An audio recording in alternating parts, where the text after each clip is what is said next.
Hello friends, welcome to the video on the discussion of the topic straw. In the previous lecture which was covering the topic menopause for undergraduates, I have introduced this topic straw. I have given a little description about this, that was for undergraduates. This video is specially made for postgraduates. So we will discuss what is straw and what question you may be asked in your viva if suppose you get your viva shifted towards menopause. So this is very important, being a postgraduate in the subject of obs and gynae. So what is straw? First of all, full form STRAW. This is ST stands for staging of reproductive aging in women. Then you will if you give the answer what is straw, examiner will next ask you question what is straw and what is straw plus 10. So remember 2001 straw was introduced, this staging was introduced. After 10 years it was reassessed 2011 and this reassessed staging is called straw plus 10. Straw plus 10. So understood what is straw and what is straw plus 10. Straw had some limitations. So after 10 years it was again assessed, reviewed, and straw plus 10 was brought into action. This staging was reassessed. So why do we need straw or straw plus 10? The examiner will ask you this next question. So it is very well said that meaning of menopause is widely understood. Everyone understands what is menopause. It is cessation of menses, but it is very much imprecisely defined in research. When will you say it? It is a retrospective diagnosis. We all know after the complete 12 months of amenorrhea, after the final menstrual period, we will say it is menopause. So it is a retrospective diagnosis. So although the meaning of menopause is very well known even to the general public, but when you go for research, when you want to assess different women, when you want to compare them, it had very imprecisely it was very poorly defined for research purposes. So there was a demand that to compare various studies which was being conducted in throughout the globe, to compare their results, to compare all these things as a research option. What we need to know, we should need a proper guideline, we should need a proper definition. So the need of the straw came into the minds of the researchers. So what is also, the menopause has got deleterious effect on the health of the woman. Whether those deleterious effect were the effect of aging or it was aging plus menopause. So we have to find out whether it is only aging process or it is some exaggeration, or how to correlate between two different studies. So this needed straw. So what is some definition? Examiner may ask you various definitions. What is premenopause? We will discuss one by one very quickly. Then perimenopause and postmenopause and climacteric.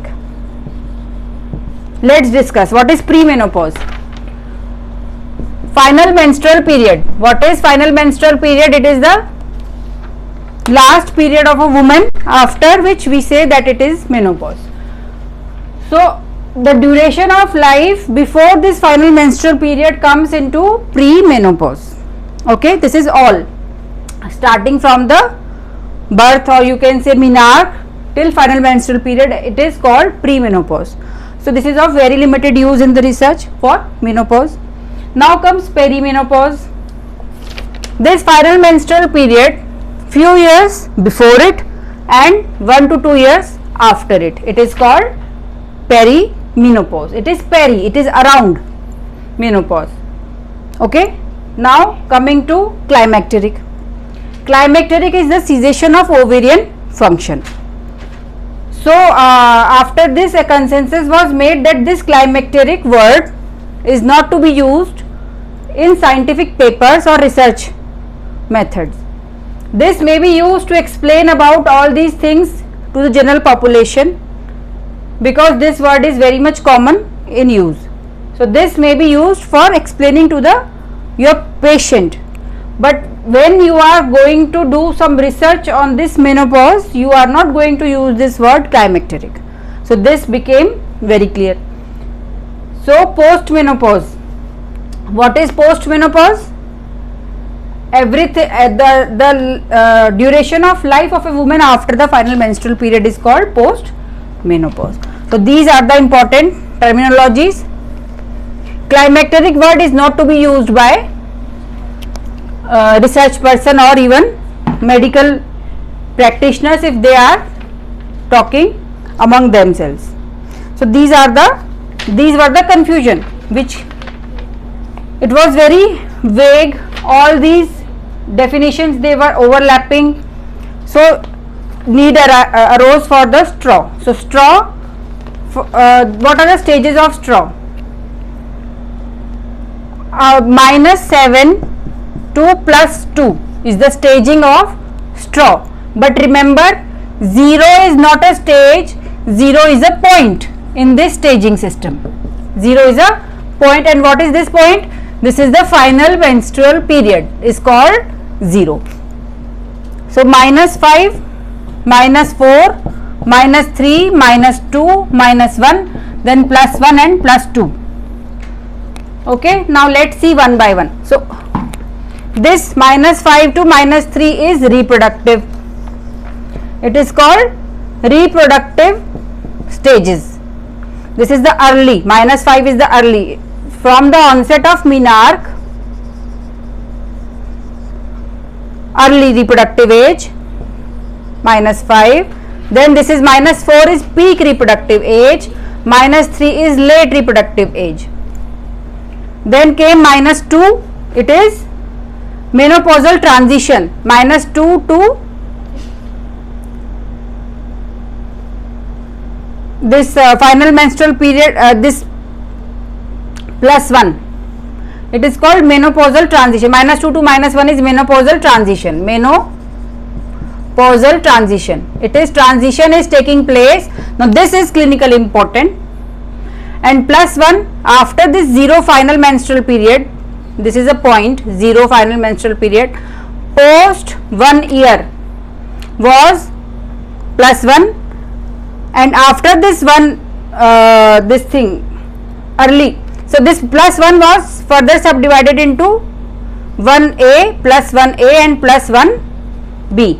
This was 1 year, +1A was 1 year post final menstrual period, and +1B was 2nd till 6th year post menstrual period, final menstrual period, and +2 is after 6th year of final menstrual period till death. So this was straw staging. Now what were the although this defined usually with these are the menstrual late menstrual late reproductive period, and then come is the menopausal transition, -2, -1. So vasomotor symptoms, they usually occur at they start at -2. Now next,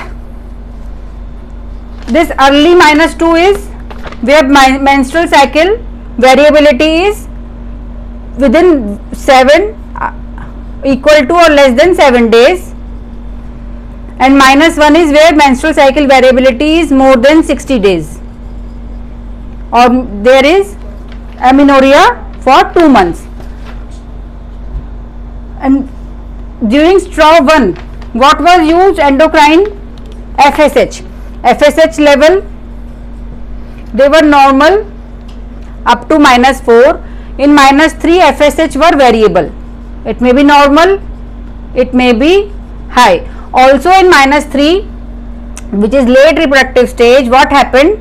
There is reduced fecundability, low chances of getting pregnant, and cycle length may be shorter as compared to peak time. So what were the, so this was straw. Was this 100% okay, or does it had any pitfalls? Yes, of course it had. What were the limitations? That's why it had limitations, that's why we went for straw plus 10. Although, what were the advantages of straw? You may be asked, what are the advantages of straw? So you have to answer, straw facilitated research aimed at distinguishing health effect of ovarian versus somatic aging, and also served as a clinical tool for women and their healthcare providers to guide assessment of fertility. So this is the answer to what are the benefits of straw. So it re-evaluated nomenclature and proposed a standardized staging system that can be used across the globe, and recommended criteria for defining onset of each stage. So this was the benefit. Now what was the limitation? Because we had straw 10, now we have straw 10, so there would have been some limitations to the straw. So what were those limitations? It will be the next question in your viva. So what is the limitation of the original straw? So it was not applicable to smokers, to women with higher body mass index more than 30 kg per meter square. Number 2, not applicable to smokers, not applicable to women with higher body mass index, and not applicable to women who have undergone hysterectomy. Also, those women who are on heavy aerobic exercises or having chronic menstrual disturbances like polycystic ovarian syndrome, or who were on chemotherapy, or who had premature menopause, they were also not included in this. This straw was meant for only healthy women. This generalization, this categorization was only applicable to the supposedly healthy women. So women who were smokers, who were higher body mass index, then who had chronic menstrual cycle disturbances, or who had HIV or any other chronic disease, it was not supposed to be applicable on them. Now during these 10 years, the role of AMH, the role of inhibin and antral follicle count, it came into to limelight, it came to be known to the researchers. So they required straw plus 10. So what is straw plus 10? It is nothing. What changes? They will ask, what are the differences between straw and straw plus 10? So they have used this clinical as well as some biomarkers. Some biomarkers like FSH, inhibin level, and antral follicle count, and anti-Mullerian hormone. So these are the biomarkers which was also included, and staging was further categorized. This this -3 stage was again converted to -3B and -3A. So -3B is cycles were regular, and -3A where cycles became irregular. So late reproductive age, that is -3, was subdivided into -3B and -3A depending upon the cycle length and depending upon the FSH value. FSH value were normal in -3B and they could be variable in -3A. Now what different? This +1 stage, which was +1A and +1B, this was further subdivided into +1A plus 1B and plus 1C. So what is this plus 1 and plus B? They included 2 years post final menstrual period, and 3 to 6 years was plus 1C. So this is first year. Now we say that this is final menstrual period. You have defined this as final menstrual period. Then first 1B, again estradiol and FSH levels they change and then they stabilize. So this was further subdivided into plus 1. So plus 1 stage is further subdivided and minus 3 stage is further subdivided. So this is the question, and also it included the biomarkers like FSH, antral follicle count and AMH. So what is straw plus 10? Now what are the advantages of straw plus 10 over straw? So you should be able to answer it. Straw plus 10 staging system is applicable to women regardless of age, demography and BMI or lifestyle changes. Okay. So what were the shortfalls of straw? We just answered that they are not applicable to these set of women. So straw plus 10 is applicable irrespective of the age, irrespective of the demography, irrespective of BMI and lifestyle. So this was the advantage of straw plus 10. Also, now the examiner may ask you, suppose a woman has undergone hysterectomy or endometrial ablation. Now how will you use this, classify her according to this straw plus 10? So in that case, after hysterectomy or after endometrial ablation, now she is not going to have menses, so you cannot categorize depending upon her menstrual cycle length. So what other criteria? Straw plus 10 had the advantage that it included the biomarkers also. So in that case, we will classify the woman in this straw plus 10 by using this biomarkers. Now next question, examiner may ask you what in case of polycystic ovarian syndrome this straw plus 10 is eligible? No, because this straw plus 10 is applicable for those who have normal menstrual cycle or these biomarkers. So it is not possible for polycystic ovarian woman to be classified according this straw plus 10. So because that menstrual irregularity this polycystic ovarian women have, they are not attributable to the ovarian underfunctioning or ovarian aging. It is not the cause. It is not attributable to the ovarian aging. It has the different etiology. Now women with chronic illness and undergoing chemotherapy. I have told you in the previous lecture that while alkylating agent chemotherapy, when a woman is on, then she may go into transient menopause, and after stopping of the therapy sometimes ovarian function resumes. So that should not be considered as normal ovarian. So she cannot be classified according to this straw plus 10. Now next question, what is the advantage of straw plus 10? Number 1, I told you that it is applicable to irrespective of age, demography, BMI, and now what else? The revised staging system provides a more comprehensive basis for classification and assessment from the late reproductive. We have reclassified this late into -3B and -3A. From the late reproductive staging through the menopausal transition and into the post menopause. So these are the advantages. Still there are some shortfalls, as I have told you. It is not applicable to women who have amenorrhea or oligomenorrhea because of this polycystic ovarian syndrome or chronic illness, or who are HIV positive chronic illness.